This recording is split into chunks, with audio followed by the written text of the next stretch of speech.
أشهد أن لا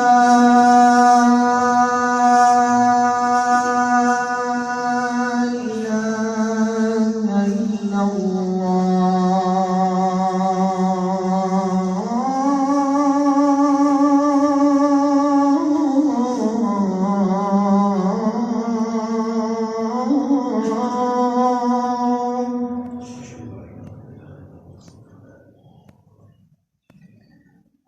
أشهد أن لا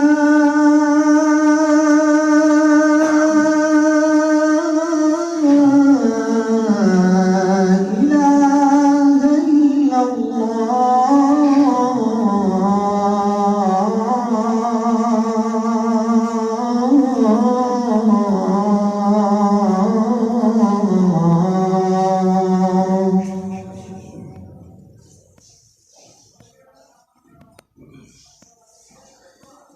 أشهد أن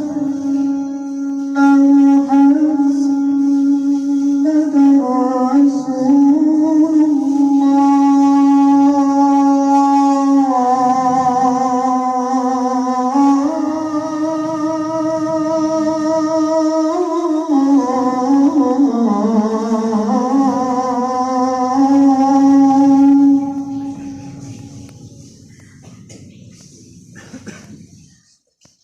أشهد أن محمدًا رسول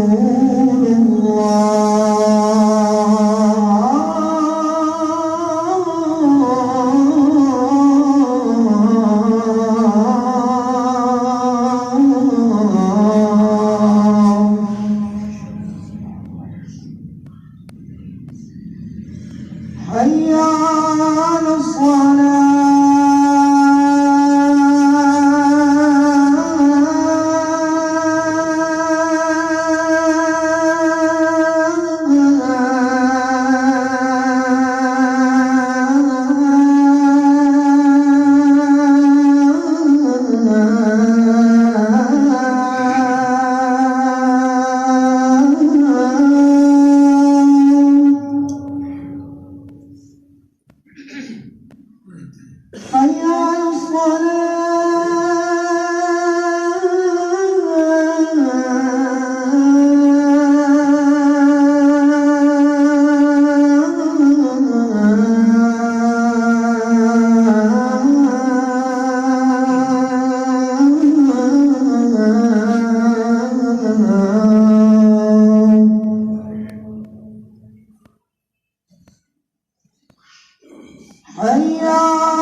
إن الحمد لله نحمده ونستعينه ونستغفره أما بعد فإن خير الحديث كتاب الله وخير الهدي هدي محمد صلى الله عليه وسلم وشر الأمور محدثاتها وكل محدثة بدعة وكل بدعة ضلالة وكل ضلالة في النار.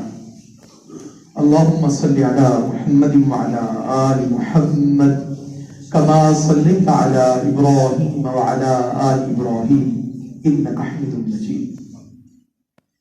اللهم بارك على محمد وعلى آل محمد كما باركت على إبراهيم وعلى آل إبراهيم إنك حميد مجيد. أعوذ بالله من الشيطان الرجيم. يا أيها الذين آمنوا اتقوا الله حق تقاته ولا تموتن إلا وأنتم مسلمون. يا أيها الناس اتقوا ربكم الذي خلقكم من نفس واحدة وخلق منها زوجها وبث منهما رجالا كثيرا ونساء واتقوا الله الذي تساءلون به والأرحام إن الله كان عليكم رقيبا. يا أيها الذين آمنوا اتقوا الله وقولوا قولا سديدا يصلح لكم أعمالكم ويغفر لكم ذنوبكم ومن يطع الله ورسوله فقد فاز فوزا عظيما. رب اشرح لي صدري ويسر لي أمري واحلل عقدة من لساني يفقهوا قولي واجعل لي وزيرا من اہلی رب زدنی علما رب زدنی فہما. اللہ بزرگ و برتر کے واسطے ساری تعریفیں اور حمد و ثنا ہے جو رب ارض و سما ہے، صاحب قرآن، صاحب ساقی کوثر سیدنا محمد الرسول اللہ صلی اللہ علیہ وسلم کی ذات اقدس کے واسطے لا تعداد بے شمار درود و سلام کہ رب العالمین نے آپ کو رحمت للعالمین بنا کر مبعوث فرمایا. حضرات گرامی قدر، ہم گزشتہ 10 خطبہ جمعہ مبارکہ سے اس جستجو میں ہیں، اس سفر میں ہیں کہ ہم اپنے اندر وہ صفات پیدا کریں، اپنے اندر وہ جوہر پیدا کریں، اپنے اندر وہ خوبی پیدا کریں کہ ہم اللہ سبحانہ و تعالیٰ کے قریب ہو جائیں، ہم اللہ تعالیٰ کی گڈ بک میں آ جائیں، اللہ تعالیٰ ہمیں پسند کرے. یہ ہمارا بطور مسلمان ہماری ڈیوٹی بھی ہے، ہماری ذمہ داری بھی ہے، اور پھر زندگی کے اس سفر میں ہم اس کو امپروو بھی کرنا چاہتے ہیں کہ ہم day by day, time to time اللہ سبحانہ و تعالیٰ کے ساتھ اپنے تعلق کو ڈیولپ کریں اور مضبوط کریں. وہ توکل کی صورت میں ہو، وہ صبر کی صورت میں ہو، وہ برداشت کی صورت میں ہو، وہ احسان کی صورت میں ہو، وہ کسی کا بھلا کرنے کی صورت میں ہو، وہ اللہ کے رسول صلی اللہ علیہ وسلم کی تابعداری کی صورت میں ہو، وہ اپنا تزکیہ نفس کرنے کی صورت میں ہو، یا وہ بہت عالی صفات اپنانے کی صورت میں ہو. دنیا میں ہم لوگوں کی خوبیاں دیکھتے ہیں، یار فلاں بندے میں خوبی ہے، اگر یہ بندہ ہمارے پاس آ جائے تو ہمارا کام اچھا ہو سکتا ہے، فلاں بندے میں یار یہ بڑی زبردست بات ہے. اللہ تعالیٰ بھی بندوں کی قدر کرتا ہے. 2 خوبیوں کا آج تذکرہ کرنا چاہتا ہوں، اور پہلی خوبی امین ہونا، امانت دار ہونا، اور دوسری خوبی صدیق ہونا، سچا ہونا، صادق ہونا ہے. اس پر کوئی اختلاف نہیں ہے کسی کا کہ جو بندہ جتنا امانت دار ہوگا وہ اللہ کے ہاں اتنا زیادہ عزت دار ہوگا، جو بندہ جتنا زیادہ سچا ہوگا وہ اللہ کے ہاں اتنا زیادہ مقام اور مرتبے والا ہوگا. یہ دونوں چیزیں خریدی نہیں جا سکتی، یہ اللہ کی عطا ہوتی ہے. تو ان کو ہم ڈیفائن کرتے ہیں کتاب و سنت کی روشنی میں. رسول اللہ صلی اللہ علیہ وسلم ایک دفعہ کا ذکر ہے صحیح ترغیب کے اندر حدیث موجود ہے، حدیث نمبر 2928. سیدنا قراد السلمی رضی اللہ عنہ کہتے ہیں کہ اللہ کے نبی صلی اللہ علیہ وسلم نے وضو کرنے کے لیے پانی منگوایا، آپ نے وضو کیا، اب جتنے لوگ آپ کے ساتھ بیٹھے ہوئے تھے انہوں نے بھی وضو کرنا شروع کر دیا۔ تو رسول اللہ صلی اللہ علیہ وسلم نے محسوس کیا کہ یہ بندے وضو کر رہے ہیں، تو آپ نے پوچھا کہ بھائی تم لوگوں نے وضو کیوں کیا؟ صحابہ نے عرض کیا یا رسول اللہ صلی اللہ علیہ وسلم حب اللہ و رسولہ، ہم نے اللہ اور اس کے رسول کی محبت میں وضو کیا۔ اللہ کے نبی صلی اللہ علیہ وسلم فرمایا ان احببتم ان یحبکم اللہ تعالی و رسولہ، کیا تم اس بات کو پسند کرتے ہو کہ اللہ اور اس کا رسول بھی تمہارے ساتھ محبت کرے؟ کیا تمہارے دل میں یہ خواہش ہے کہ تم اللہ اور اس کے رسول تمہارے ساتھ محبت کریں؟ انہوں نے کہا کیوں نہیں؟ رسول اللہ صلی اللہ علیہ وسلم نے فرمایا پھر اس کا طریقہ یہ ہے فَأَدُّوا إِذَا اؤْتُمِنْتُمْ، پھر جب بھی تمہیں کبھی امانت دار بنایا جائے تم امانت پوری ادا کرو۔ نمبر 1 اللہ سے محبت اور اللہ کی محبت۔ میں کہتا ہوں نا مجھے اللہ سے محبت ہے، اگر اللہ بھی کہے کہ مجھے تم سے محبت ہے، رسول بھی کہے کہ مجھے تم سے محبت ہے، تو اس کا طریقہ کار کیا ہے؟ رسول اللہ صلی اللہ علیہ وسلم نے فرمایا اگر تم چاہتے ہو کہ اللہ تم سے محبت کریں، اللہ کے رسول تم سے محبت کریں، فَأَدُّوا إِذَا اؤْتُمِنْتُمْ، تو پھر تم امانتوں کو ادا کرو۔ نمبر 1۔ دوسرے نمبر پر کیا فرمایا؟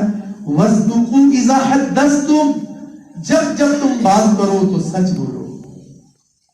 اور تیسرے نمبر پر فرمایا وَأَحْسِنُوا جَوَارَ مَنْ جَاوَرَكُمْ، تمہارا کوئی بھی پڑوسی ہو اس کے ساتھ اس نے سلوک کرو۔ تمہارے گھر کا پڑوسی ہے، تمہاری دکان کا پڑوسی ہے، تمہارا محلے کا پڑوسی ہے، جو تمہارا پڑوسی ہے اس کے ساتھ اس نے سلوک کرو۔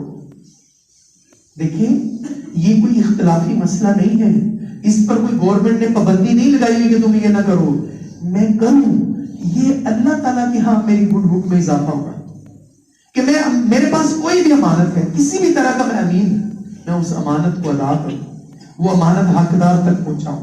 ارے میں جب بھی بولوں میں سچ بولوں، اور میں یہ ثواب سمجھ کر سچ بولوں کہ جھوٹ میری شان نہیں ہے، میرا کام نہیں ہے جھوٹ بولنا، جو مرضی ہو جائے۔ اور میں دیکھیں ہم باہر بہت اچھے ہوتے ہیں لیکن ہماری اپنے ہمسایوں سے بنتی نہیں ہوتی۔ کئی دفعہ ایسے ہوتا ہے کہ وہ جب بھی کبھی ہمارے مہمان آتے ہیں تو ہمسایوں کے دروازے کا اگر گاڑی کھڑی کر دی جائے تو وہ کہتے ہیں نہیں ادھر نہ کھڑی کریں، ان سے ہم بولتے نہیں۔ بھائی پھر کس سے بولنا ہے؟ یہ رسول اللہ صلی اللہ علیہ وسلم نے تعلیم دی ہے کہ اگر تم یہ چاہتے ہو کہ اللہ تم سے محبت کرے، اللہ کے رسول تم سے محبت کرے، تو پھر تم سچ بولو، ہمسایوں کے ساتھ اچھا سلوک کرو۔ یہ ضروری نہیں ہے کہ وہ بھی تمہارے ساتھ اچھا سلوک کرے، نہیں، وہ نہ کرے تم پھر بھی اچھا سلوک کرو۔ اللہ اکبر، اللہ اکبر۔ اور اللہ کے نبی صلی اللہ علیہ وسلم کے صحابی سیدنا عبداللہ بن عمر بیان فرماتے ہیں اللہ کے نبی صلی اللہ علیہ وسلم نے فرمایا تمہارے پاس کچھ بھی نہ بچے، 4 چیزیں اگر تمہارے پاس موجود ہے، ساری دنیا فنا ہو جائے تمہیں کوئی ٹینشن نہیں ہونی چاہیے۔ فرمایا یہ مسند احمد کے اندر حدیث موجود ہے، حدیث نمبر 6652۔ فرمایا اللہ کے نبی نے اربعن اذا کن فیک فلا علیک ما فاتک من الدنیا، جس بندے کے پاس 4 چیزیں ہوں اس کو کیا دنیا چاہے ساری برباد ہی کیوں نہ ہو جائے اس کو کوئی نقصان نہیں ہے۔ آپ دیکھ لیں دنیا کے اعتبار سے جس بندے کے پاس روپیہ پیسہ ہو جو تگڑا ہو اس کے لیے کیا ہے؟ اللہ سبحانہ و تعالیٰ کے حبیب صلی اللہ علیہ وسلم نے فرمایا جس بندے کے پاس 4 چیزیں ہونی چاہیے، 4 چیزیں ہونی چاہیے، اور ان میں جو سب سے پہلی چیز ہے وہ صدق الحدیث ہے، وہ سچ بولنا ہے، وہ سچی بات ہے، اور دوسری چیز حفظ الامانہ، امانت داری ہونی چاہیے۔ یہ میرا بس ہے نا، یہ کوئی چھین تھوڑا لے گا، سچ بولوں گا، میرے مالک کو پتہ ہے کہ سچ بول رہا ہے، میں امانت میں خیانت نہیں کرتا ہوں، میرے مالک کو پتہ ہے کہ یہ خائن نہیں ہے۔ اور فرمایا وحسن الخلق، اچھا اخلاق ہونا چاہیے۔ اور چوتھی اور آخری بات توجہ چاہوں گا آپ کی، فرمایا وعفت مطعمن، رزق حلال ہونا چاہیے۔ 4 چیزیں تمہارے پاس ہیں، اللہ کے نبی صلی اللہ علیہ وسلم نے فرمایا تم کامیاب ہو، تم کامران ہو، تمہارے پاس کچھ نہیں ہے، ساری دنیا برباد ہو جائے تمہیں کوئی نقصان نہیں ہوگا اگر تمہارے پاس یہ 4 چیزیں ہیں۔ اور ان 4 چیزوں سے تمہارا اللہ کے ہاں کیا مقام اور مرتبہ ہوگا. میرے عزیزو، یہ جو ہم بات کر رہے ہیں، یہ جو موضوعات ہیں، یہ بنیادی طور پر تو اپنی تطہیر ہے. میں چاہتا ہوں کہ میرے دل کی صفائی ہو، میں چاہتا ہوں کہ میرے اندر صدق و صفائی آئے. اور یقیناً جب آپ سے بات ہوتی ہے، یہ جو ہم آپس میں بات کرتے ہیں، یہ ہم اپنی تربیت کے لیے بات کرتے ہیں. اللہ کے نبی صلی اللہ علیہ وسلم یہ نہیں کہا کہ تمہارے پاس مال نہیں ہوگا تو تم برباد. نہیں، یہ مال دولت کی کوئی حیثیت نہیں ہے. اگر میں سچا نہیں ہوں، میں کروڑ پتی کیوں نہ ہوں، میں ٹکے کی ویلیو نہیں میری. اگر میں امانت میں خیانت کرتا ہوں، میں جتنا مرضی بڑا بن جاؤں، میری 1% بھی حیثیت نہیں ہے. تو فرمایا اربعن اذا کن فیکا، جس بندے میں 4 چیزیں ہیں، فلا علیک ما فاتک من الدنیا، اس پر کوئی حرج نہیں، چاہے ساری دنیا فوت ہو جائے. کیوں؟ اس کے پاس سارا کچھ ہے. اس سچائی ہے تو سارا کچھ ہے، دیانتداری ہے تو سارا کچھ ہے، وہ اچھے اخلاق کا حامل ہے تو سارا کچھ ہے. وعفت، لیکن میں جس سوسائٹی میں رہتا ہوں، یہ تبدیلی آنی چاہیے کہ میں جس معاشرے میں رہتا ہوں، میں کتنے ایسے بھائیوں کو جانتا ہوں جو اپنی بہنوں کا حصہ دبا کر بیٹھے ہوئے ہیں، جو اپنے بھائیوں، حقیقی بھائیوں کا حصہ دبا کر بیٹھے ہوئے ہیں. کتنے ایسے کسٹمر ہیں جو آپ جانتے ہوں گے، آپ سے ادھار سودا لیا دبا کر بیٹھے ہوئے ہیں. کتنے ایسے بندے ہیں جنہوں نے آپ سے لین دین کرنا ہے، وہ دبا کر بیٹھے ہوئے، ان کو احساس ہی نہیں اس بات کا. میرے عزیزو، اصل کامیابی یہ نہیں ہے کہ آپ کسی کے ساتھ فراڈ کر لیں، آپ کسی کے ساتھ داؤ لگا لیں، آپ کسی کو چیٹ کر دیں. یہ کوئی کامیابی نہیں ہے. اصل کامیابی یہ ہے کہ میرے بارے میں کہا جائے بندہ سچا سے، اور گندہ نہیں کرنا، جھوٹ کبھی نہیں بولتا سے، بندہ امانتدار سے، بندہ کھڑا، وہ اپنی امانتوں کو پورا کرنے والے ہیں. یہ بنیادی تعلیم ہے ہماری. یہ میری شان یہ ہے کہ بطور مسلمان میں ایسا ہو جاؤں. اللہ اکبر. اور اللہ کے نبی صلی اللہ علیہ وسلم نے جب منافق کی نشانیاں بتائیں تو کیا بتایا؟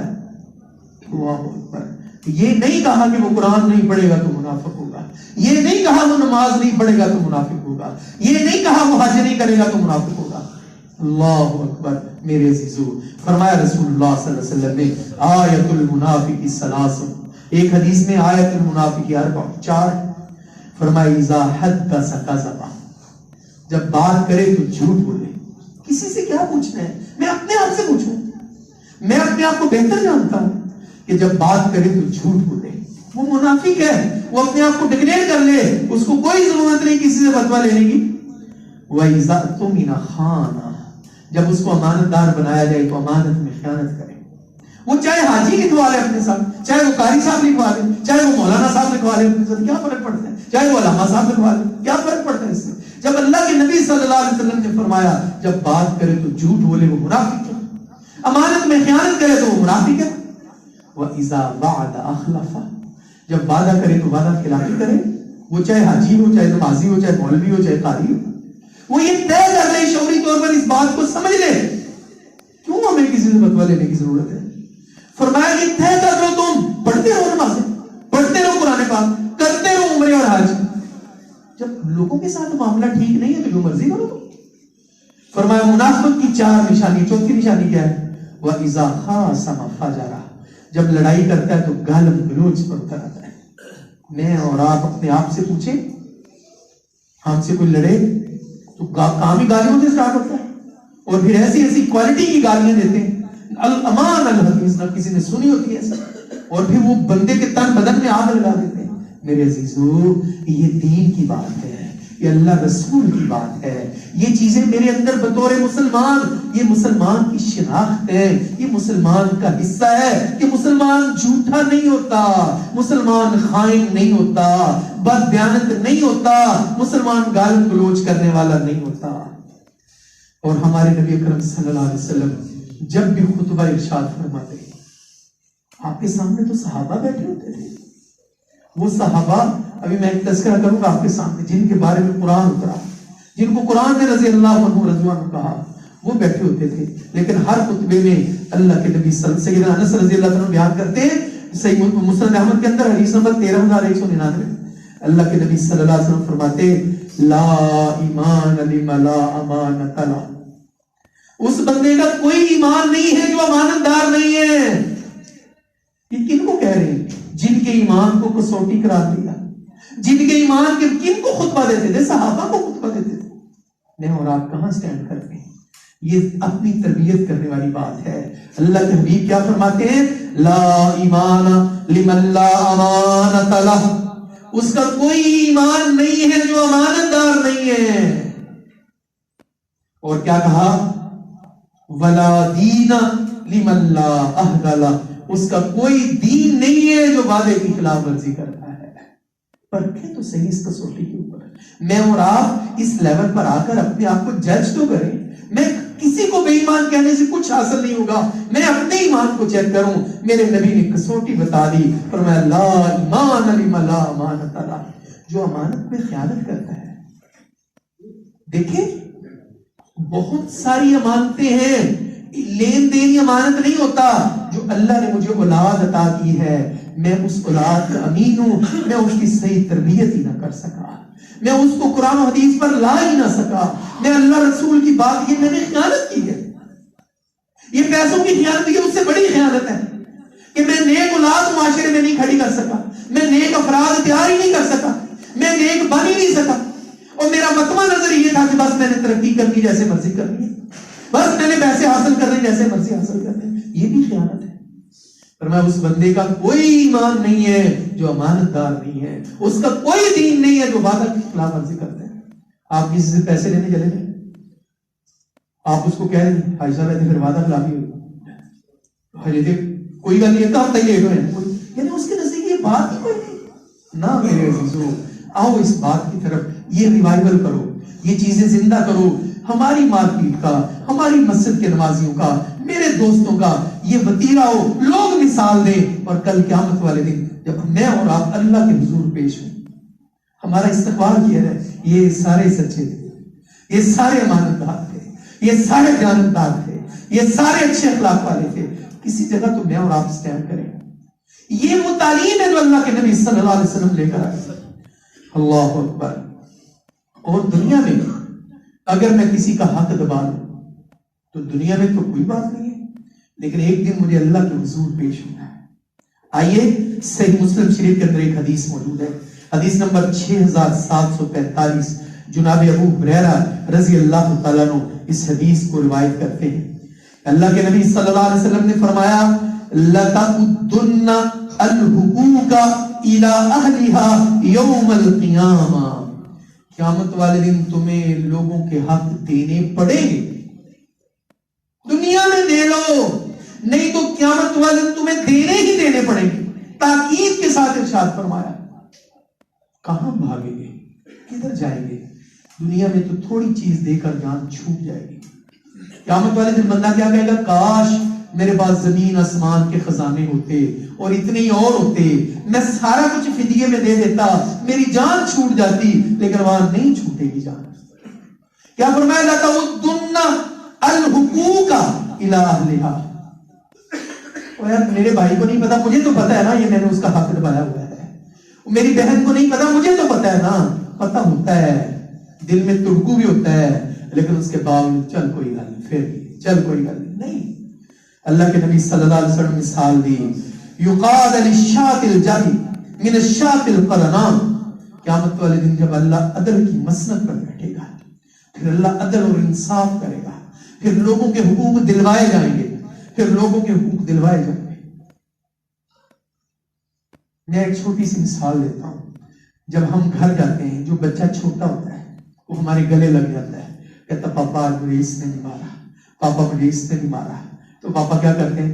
ان سب کہتے بیٹھو، اور بھی اس بچے کو کہتے ہیں تو بدلہ لے لے اپنا. وہ ہلکی سی چپت لگاتا ہے، خوش ہو جاتا ہے. ہم حقوق لے کر دیتے ہیں جو ہم نے دبائے ہوئے ہیں، جو ہماری ذمے ہیں لوگوں کے، وہ ادا کر لیں دنیا میں. ورنہ اللہ کے نبی صلی اللہ علیہ وسلم نے کہا قیامت والے دن اللہ تعالیٰ اس بکری کو جس کے دنیا میں سینگ نہیں تھے سینگ عطا کر دے گا، اور اس بکری کو جس کے دنیا میں سینگ تھے اس کو سامنے کھڑا کرے گا کہ تو بدلہ لے لے، اپنا حق پورا کر لے. میں اور آپ کہاں سٹینڈ کرتے ہیں میرے عزیزو؟ مجھے امین بننا چاہیے، مجھے امانت دار بننا چاہیے. یہ صادق اور امین کی خالی ٹرم نہیں ہے، یہ خالی اصطلاح نہیں ہے، یہ پوری زندگی ہے. میں بس اسی پر زندگی گزار دوں، میں اللہ کے ہاں امین بنا دیا جاؤں. اور اللہ کے نبی کے وہ صحابی جنہیں امین و حاضر الامہ کہا جاتا ہے، سیدنا ابو عبیدہ بن جراح، وہ اس امت کے امین ہیں ابو عبیدہ بن جراح. کبھی میرے دل میں بھی خیال پیدا ہو کہ میں پتر کو حافظ بناؤں، میں ڈاکٹر بناؤں، میں قاری بناؤں، میں مجاہد بناؤں، میں تاجر بناؤں، میں امین بھی بناؤں، میں امانت دار بھی بناؤں. یہ میرا کرنے کا کام ہے. بیٹے کو کہوں کہ بیٹے ہم امین ہیں، میں نے اللہ کے نبی کا کلمہ پڑھا، میں امانت دار. اللہ اکبر. اور اس کے بعد دوسری صفت ہے وہ سچ ہے، وہ صدق ہے، وہ سچائی ہے، وہ سچ بولنا ہے. اللہ اکبر. اور سچ بولنے کے حوالے سے قرآن پاک میں سورہ توبہ آیت نمبر 117، 118، 119 میں ان کا ہلکا ترجمہ کرتا ہوں، لیکن میں آپ سے درخواست کرتا ہوں جب آپ کو فرصت ملے تنہائی میں بیٹھ کر ان آیتوں کو پڑھیے گا، ایسے انگلی پھیریے گا اور اپنے آپ کو محسوس کریے گا یہ کیسے لوگوں کے بارے میں اللہ نے قرآن اتارا، میں کہاں پر سٹینڈ کرتا ہوں. دیکھیں کسی کو برا بھلا کہنا آسان بات ہے، اپنی اصلاح کرنا مشکل بات ہے، لیکن ہمارے پاس ٹائم ہے، ہمارے پاس موقع ہے، ہم اپنی اصلاح کریں. فرمایا اللہ نے کتاب اللہ میں سورہ توبہ میں لَقَدْ تَابَ اللَّهُ عَلَى النَّبِيِّ وَالْمُهَاجِرِينَ وَالْأَنصَارِ. اللہ تعالیٰ متوجہ ہوئے اپنے نبی پر، مہاجرین پر اور انصار پر. کون؟ الَّذِينَ اتَّبَعُوهُ فِي سَاعَةِ الْعُسْرَةِ، جنہوں نے غزوہ تبوک کی تیاری کی، جنگ تبوک کی جنہوں نے تیاری کی. من بعد ما کاد یزیغ قلوب فریق منہم، اس کے بعد کے سختی تھی ایک گروہ کے دل میں، ٹیڑھ پن تھا ایک گروہ کے دل میں. ثم تاب علیہم، پھر اللہ نے ان کی توبہ قبول کر لی. انہ بہم رؤوف الرحیم. اور ان تین لوگوں کا قصہ وعلی الثلاثۃ الذین خلفوا، وہ تین لوگ جو پیچھے رہ گئے، حتی اذا ضاقت علیہم الارض بما رحبت، حتیٰ کہ زمین باوجود اپنی کشادگی کے ان پر تنگ ہو گئی. وَضَاقَتْ عَلَيْهِمْ أَنفُسُهُمْ، انہیں اپنی جانیں بھی اپنے اوپر بوجھ محسوس ہونے لگ گئی. وَظَنُّوا أَلَّا مَلْجَأَ مِنَ اللَّهِ إِلَّا إِلَيْهِ، بالآخر وہ اس نتیجے پر پہنچے یا اللہ تیرے علاوہ کوئی آسرا نہیں ہے، تیرے علاوہ کوئی سہارا نہیں ہے. ثُمَّ تَابَ عَلَيْهِمْ لِيَتُوبُوا، پھر اللہ ان پر متوجہ ہوئے تاکہ ان کی توبہ قبول کی جائے. إِنَّ اللَّهَ هُوَ التَّوَّابُ الرَّحِيمُ، اللہ تعالیٰ توبہ قبول کرنے والے بڑے رحم کرنے والے. اور اللہ نے پھر ان لوگوں کا تذکرہ کیا. اللہ نے کہا یا ایھا الذین آمنوا اتقوا اللہ، اے لوگوں جو ایمان لائے ہو تم اللہ سے ڈرو. وکونوا مع الصادقین، اور سچے لوگوں کے ساتھی بن جاؤ. میں ان سچوں کا تذکرہ آپ سے کرنا چاہتا ہوں، ان سچوں کی سچائی آپ کے سامنے رکھنا چاہتا ہوں، اس لیے کہ میں سچ پر کھڑا ہو جاؤں، میری سوسائٹی سچ پر کھڑی ہو جائے. ارے کوئی تو بندہ کہے، پورے لوگ کہیں یار دکان والے بندے جہو جہو نے لے کر بول دے سچ ریٹ نظر روپیہ تیری زیادہ ہے. کوئی تو ایسا وصف ہو اور کوئی تو میری شہادت کھڑی ہو کہ میں جب اللہ کے حضور پہنچوں، اللہ کے حضور پیش ہوں، میرے نامہ اعمال میں لوگوں کی یہ گواہیاں موجود ہوں. یا اللہ ٹھیک ہے، باقی ساری باتیں بندہ سچا سے، بندہ کھڑا سے، بندہ سچا سے، بندہ امانتدار. اور یہ کمائی ہے، یہ اثاثہ ہے، یہ ایسر ہے، یہ دولت ہے، یہ اصل چیز ہے کہ میں سچوں میں لکھ دیا جاؤں، میں امانت داروں میں لکھ دیا جاؤں، میں صدیقوں میں لکھ دیا جاؤں. اور اس پر محنت کرنے کی ضرورت ہے. مجھے بتائیں میرے پورے معاشرے میں، میری سوسائٹی میں کہاں ہے کوئی ایسا سینٹر جہاں لوگوں کو امانت داری کی ٹریننگ دی جاتی ہو، جہاں لوگوں کو سچ بولنے کی تربیت دی جاتی ہو. وہاں تو تربیت یہ ہے کہ پیسے کس طرح کمانے ہیں. تم 6 مہینے پہلے ایک بندے نے کام شروع کیا، آج وہ لاکھوں کما رہا، آج تم بھی کماؤ. یہاں تو لوٹنے کے نام پر لوگوں کو ٹرین کیا جا رہا ہے، لوٹ مار کا گزار گرم ہے. ہماری شان یہ نہیں ہے، ہم بھوکے رہ جائیں تو کچھ نہیں ہوگا. اللہ کے نبی صلی اللہ علیہ وسلم نے فرمایا ساری دنیا برباد ہو جائے، 4 چیزیں نہیں چھوٹنی چاہیے، 4 چیزیں بندے کو ہونی چاہیے. میں دیکھوں میرے اندر کتنی چیزیں ہیں، میں کہاں پر سٹینڈ کرتا ہوں، یہی میری کمائی ہے. اللہ اکبر. سید وہ 3 صحابہ جو غزوہ تبوک سے پیچھے رہ گئے، سیدنا کعب بن مالک، ہلال بن امیہ، مرارہ بن ربیع.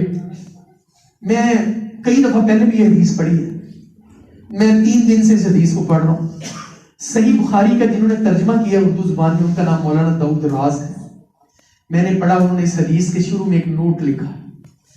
وہ کہتے کہ میرا دل کرتا ہے جب میں یہ حدیث پڑھتا ہوں، آج سے 1450-1500 سال پہلے جس بندے کے بارے میں یہ سارا واقعہ ہوا، میرا دل کرتا ہے کہ میں روحانیت کے عالم میں ایسے تصور کروں میں اس بندے کی بارگاہ میں کھڑا ہو کر اس کو سلوٹ کروں کہ تو نے کمال کر دیا اور تو سچا آدمی بھی اللہ نے سچا قرار دے دیا. اللہ نے کہہ دیا کہ لوگوں سچوں کے ساتھی بن جاؤ. سو میرے عزیزوں، میرے بھائیوں، میرے دوستوں اور بزرگوں، سیدنا کعب بن مالک خود اس حدیث کو بیان کرتے ہیں. کہتے ہیں کہ میں غزوہ تبوک میں پیچھے رہا اور غزوہ بدر میں پیچھے رہا، لیکن میں بیعت عقبہ میں شامل تھا. بیعت عقبہ میں شامل تھا. اور کہتے ہیں کہ جب اللہ کے نبی صلی اللہ علیہ وسلم نے غزوہ تبوک کا آرڈر کیا، اس سے پہلے آپ کا معمول یہ تھا کہ آپ کبھی جنگ کی لوکیشن نہیں بتاتے تھے کدھر جانا ہے. لیکن اس دفعہ جہاں آپ نے تبوک کے لیے جانے کا اعلان کیا تو سفر لمبا تھا، گرمی کی بڑی شدت تھی. آپ نے کہا ہاں بھائی تیاری کر لو، ہم نے تبوک جانا ہے. تیاری ہونی شروع ہو گئی. سیدنا کعب رضی اللہ عنہ کہتے ہیں میں روز اپنے گھر سے نکلتا، تیاری میں جاتا، دیکھتا لوگ تیاری کر رہے ہیں اور میں سوچتا اچھا میں بھی تیاری کروں گا، لیکن شام کو بغیر تیاری کے واپس آ جاتا. اور سیدنا کعب بن مالک کہتے ہیں جب جنگ تبوک کا وقت تھا اس سے پہلے کبھی میں اتنا مالدار نہیں تھا جتنا تبوک کے ٹائم پر مالدار تھا. میرے پاس 2 سواریاں تھیں، 2 اونٹنیاں تھیں. کہتے بس میرا اندر سے میں تیار ہی نہیں ہو رہا تھا. تیاری کر رہے لوگ، میں روز سوچتا کہ آج کروں گا کل کروں گا، حتیٰ کہ اللہ کے نبی صلی اللہ علیہ وسلم نے لوگوں کو کوچ کرنے کا حکم دے دیا. صحابہ تبوک کے لیے نکل پڑے. میں نے کہا اچھا میں ایسے کرتا ہوں 1-2 دن بعد میں پتہ ہی ہے کہاں جا رہے ہیں تو میں جوائن کر لوں گا. بس پھر اللہ اکبر. سیدنا کعب رضی اللہ عنہ کہتے ہیں اللہ کے نبی چلے گئے، مدینہ خالی ہو گیا. میں جب باہر نکلتا تو مدینے میں دیکھتا یا تو وہ بندے تھے جن کو کہا گیا تھا کہ یہ منافق ہے، یا ضعیف اور بیمار اور لاغر تھے. تو مجھے بڑی شرم آتی ہے یار میں منافق تو نہیں ہوگا، یا میں تو کمزور تو نہیں ہونا، میری کوئی بازو ٹوٹا ہوا نہ ٹانگ ٹوٹی ہوئی ہے. کہتے بس میں پھر تھوڑا اندر سے ندامت کا اظہار کرتا اور میں کہتا کہ نہیں میں چلا جاؤں گا. بس کیا ہوا، ایسے دن گزرتے گئے، میں تیاری نہ کر سکا، حتیٰ کہ اللہ کے نبی تبوک میں پہنچ گئے. اور کہتے ہیں کہ ان دنوں ایسا کوئی رجسٹر بھی نہیں ہوتا تھا کہ جس میں لوگوں کے نام لکھے جاتے تھے کون آیا ہے کون نہیں آیا. کہتے ہیں جب اللہ کے نبی تبوک میں پڑاؤ کیا، آپ نے پوچھا کہ کعب کہاں ہے؟ تو ایک صحابی نے آگے بڑھ کر کہا کعب نے ان کے تھو آنا ہے. کعب کے آج کل مال دولت ہی بڑی ریل پیل ہے. اللہ اکبر.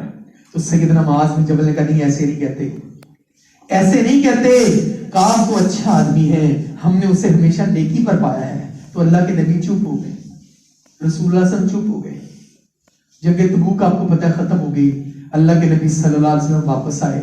آپ کا معمول کیا تھا کہ آپ جب بھی واپس آتے پہلے مسجد نبوی میں تشریف لاتے، 2 رکعت پڑھتے، لوگوں کی بات سنتے.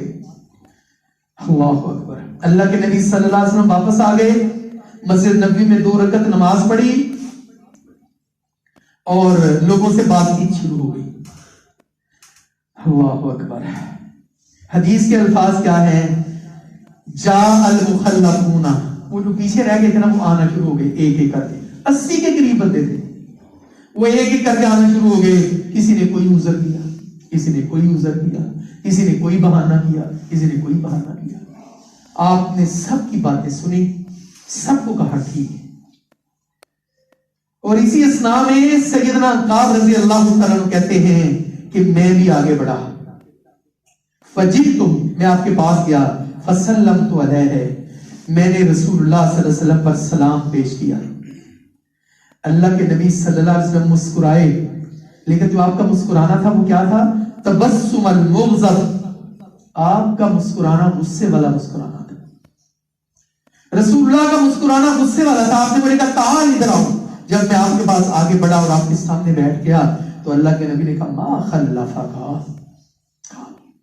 تم کیوں پیچھے رہ گئے؟ خواب تم ایسے تو نہیں تھے، تم کیوں پیچھے رہ گئے؟ بس میں اس جگہ پر اپنے آپ کو کھڑا کروں اور میں دیکھوں کہ جب میں جھوٹ بولتا ہوں مجھے جھوٹ زیب دیتا ہے، جب میں امانت میں خیانت کرتا ہوں مجھے زیب دیتی ہے. اب کون ہے جو مجھے پوچھے کہ یار تم تو ایسے نہیں تھے؟ اللہ کے حبیب صلی اللہ علیہ وسلم کا زمانہ ہوتا، میں بھی بارگاہ رسالت میں جاتا، حضور مجھے بھی کہتے کہ تم تو ایسے نہیں تھے، لیکن ایسا نہیں ہو سکا۔ میرے عزیزوں، میرے بھائیوں، میرے دوستوں، بزرگوں، جب ہم اپنے بچے کی تربیت کرتے ہیں اس کو بیٹا تم ایسے تو نہیں تھے۔ میرے نبی نے تربیت کی صحابی کی، کیا تھا یار، جنگ تو ہوئی نہیں تھی، واپس آ گئے تھے، لیکن کیا کہا تم پیچھے رہنے والے تو نہیں تھے، تم تو ایسے بندے نہیں تھے۔ تو سیدنا کعب رضی اللہ تعالیٰ عنہ کہتے ہیں الم تکن قد ابتعت ظہرک فقلت بلا واللہ لو جلست عندک عند غیرک من اہل، تو کہتے ہیں سامنے اللہ کے نبی تھے، کوئی اور ہوتا تو میں ایسی کہانی سناتا ہوں، میں ابا بنا، بس میں اس وجہ سے ڈر گیا کہ اگر ابھی میں نے کوئی بات بتائی جھوٹ موٹ، ابھی تو میں چھوٹ جاؤں گا، اگر بعد میں اللہ نے بتا دیا وحی کے ذریعے تو پھر بڑی گڑبڑ ہو جائے گی۔ تو میں نے کہا اللہ کے نبی صلی اللہ علیہ وسلم بس کوئی عذر نہیں ہے، مجھ سے سستی ہو گئی، مجھ سے کاہلی ہو گئی، بس میرے پاس کوئی اس کی جسٹیفیکیشن نہیں ہے۔ اللہ اکبر۔ کہتے ہیں کہ پھر میں جب اللہ کے نبی وہاں سے اٹھ گئے، میرے پاس کئی سارے بندے آ گئے، بندوں نے مجھے آ کر کہا کوئی بھی گل کرتے نہیں، جڑے باقی بندے پیچھے رہ گئے انہوں نے اللہ کے نبی نے کی کیا ہے، انہوں واسطے دعا بھی کی ہے، انہوں واسطے بخشش کی دعا بھی کی، تمہیں کیا کرنا سی؟ وہ کہتے ہیں ایک دفعہ تو میرے دل میں خیال آیا، لوگوں کی باتوں سے میں تھوڑا انسپائر ہو گیا، کوئی دیکھیں نا جب بھی کوئی بندہ غلطی کرتا ہے تو وہ کوئی پلی دیتا ہے، میں فلانے نے کی تھی سی، ہوتا کیوں ہو گیا، میں بھی کر لیتا ہوں، بھائی اس نے اپنا حساب دینا ہے، اپنا حساب دینا ہے۔ سیدنا کعب رضی اللہ تعالیٰ کہتے ہیں ایک مرتبہ تو ان کی باتوں سے متاثر ہوا، میرے دل میں خیال آیا کہ میں کوئی جا کر بات بیان کر دیتا ہوں۔ اللہ اکبر۔ پھر میں نے کہا نہیں، میں سچ بولوں گا، سچ کے سوا کچھ نہیں کہوں گا۔ تو پھر میں نے کہا کہ یہ صرف میرے اکیلے کے ساتھ معاملہ ہے یا کسی اور کے ساتھ بھی ہے؟ کہا نہیں، دو بندے اور بھی ہیں۔ تو کہتے میں پھر ان کے پاس گیا، ان کی بھی میرے والی سٹوری تھی صحیح۔ کہتے رسول اللہ صلی اللہ علیہ وسلم نے لوگوں کو کہہ دیا بھئی ان کا سوشل بائیکاٹ کر دو، کوئی بندہ ان سے بات نہ کرے۔ اللہ اکبر، اللہ اکبر۔ سیدنا کعب بن مالک رضی اللہ عنہ کہتے ہیں پھر میں تھا اور میرا گھر تھا، میں بازار میں جاتا کوئی میرے ساتھ بولتا ہی نہ۔ کہتے میں مسجد نبی میں نماز پڑھتا اور میں کوشش کرتا کہ میں اللہ کے نبی صلی اللہ علیہ وسلم کے قریب جا کر نماز پڑھوں، اور کہتے میں پھر چوری آنکھوں سے حضور کو دیکھتا، جب میں دیکھتا تو حضور مجھے دیکھ رہے ہوتے تھے، لیکن جب نظر پڑتی تو حضور نظر دوسری طرف کر لیتے۔ میرے دل میں کہتے ایک ہی بات خیال آتا، میں ایک ہی بات سوچتا، اگر تو اس طرح ہی مر گیا تیرا تے نبی جنازہ نہیں پڑھنا، تیرے نہ کوئی بولنا بھی نہیں، کی پڑھے گا تیرا کام؟ اور کہتے میرے دل میں دوسرا خیال ہی آتا کہ کعب اگر اللہ کے نبی دنیا سے چلے گئے تو تجھے تو حضور کے ہاتھ بھی کوئی نہیں لگانے دے گا، جزد اطہر کو کوئی ہاتھ بھی نہیں لگانے دے گا۔ میرے عزیزو یار کبھی میری بھی یہ کیفیت پیدا ہوئی، اگر میں جھوٹا ہی مر گیا، میں جو کہتا ہوں کہ حضور میری قبر میں آنا، یہ تو میں نعرے مارتا ہوں نا، اور کل حضور کے سامنے پیش ہونا ہے نا حوض کوثر پر، اگر وہاں پتہ چل گیا کہ یہ جھوٹا تھا، یہ نقلی مولوی تھا، یہ 2 نمبر مسئلے کرتا تھا، یہ جھوٹ بولتا تھا، یہ فراڈ کرتا تھا، کیا پلے رہ جائے گا؟ ابھی وقت ہے۔ اللہ کے نبی کے صحابی سیدنا کعب رضی اللہ عنہ کہتے ہیں میرے ساتھ بول چال بند، میرے ساتھ لوگوں نے بولنا چالنا بند کر دیا، حتیٰ کہ 40 دن گزر گئے۔ 40 دن کے بعد حضور کا ایک قاصد میرے پاس آیا، اس نے کہا کہ اس طرح کرو اپنی بیوی سے علیحدہ ہو جاؤ۔ کہتے میں نے کہا اس کو طلاق دے گی؟ کہتے نہیں طلاق نہیں دینی، ویسے علیحدہ ہو جاؤ، اس کو کہو تمہارا گھر چھوڑ کر چلی جائے۔ وہ جو ہلال بن امیہ اور مرارہ بن ربیع تھے وہ تھوڑے بزرگ تھے، کعب تھوڑے جوان تھے۔ اللہ اللہ اللہ۔ ان کی بیگمات اللہ کے نبی صلی اللہ علیہ وسلم کے پاس گئی، کہنے لگی یا رسول اللہ صلی اللہ علیہ وسلم ہمارے تو بندے جو ہیں وہ بزرگ ہیں، ان کا تو کوئی نوکر بھی کوئی نہیں ہے، تو ان کی روٹی پکانے والا کوئی نہیں۔ تو حضور نے کہا بس روٹی ہی پکایا نہیں، اور انہوں نے گھر بات کوئی نہیں کرتے، کوئی نہیں بات۔ اب یہ اس سے زیادہ سخت امتحان کہ بندے کی خود کی بیوی گھر میں اور وہ بولتی نہیں، وہ روٹی پکا کر ایسے رکھ دیتی ہے۔ سیدنا کعب کو بھی لوگوں نے کہا یار ان کی بیویوں کو رخصت مل گئی ہے، تو نہیں جا کے کوئی کیا ہے اپنی بیوی کو بھیج۔